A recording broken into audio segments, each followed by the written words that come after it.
ஓட்டப்படாத சைட்டில் நிற்கிறோம். பாருங்கள், பிரிக் ஒர்க் ஸ்டார்ட் பண்ணியிருக்கோம். ஃபவுண்டேஷன் முடிஞ்சு. So 2 bedroom 5000 rupees square feet வீடு. இந்த bedroom attach toilet, pooja room, common டாய்லெட்லாம் வருது. 30 feet ஹைட் கட்டிட்டாங்க. ஏஎன்பி சேம்பர் பிரிக் தான் யூஸ் பண்ணுறோம். தூத்துக்குடி திருநெல்வேலி 2 மாடல் யூஸ் பண்ணிட்டுருக்கோம். லோடு வந்துருக்கு பாருங்கள், போட்டுட்ருக்காங்க பாருங்கள். அது கல் உடையாது. 1 மீட்டர் ஹைட்லேருந்து போடும்போது, செங்கல் போடும்போது கண்டிப்பாக உடையக்கூடாது. உடஞ்சா அது குவாலிட்டியான பிரிக் கிடையாது.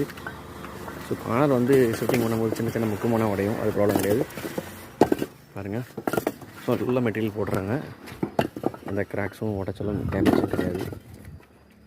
நீங்களே பார்த்துட்ருக்கலாம். ஸோ இந்த மாதிரி குவாலிட்டியாக பிரிக்ஸ் மெயின்டைன் பண்ணால் கன்ஸ்ட்ரக்ஷன் குவாலிட்டியாக இருக்கும். Depend upon materials. ஒரு இன்ஜினியர்ஸ் பார்த்திங்கன்னா, ஒரு பில்டராக இருந்தாலும் பொருளை சார்ந்து தான் இருக்கார். பொருள் தரமாக இருந்துச்சுன்னா அவரோட வேலையும் தரமாக இருக்கும். இந்த பிரிக் பார்த்திங்கன்னா நல்ல குவாலிட்டியாகவே இருக்குது. ஸோ நல்லாவே இருக்கும்.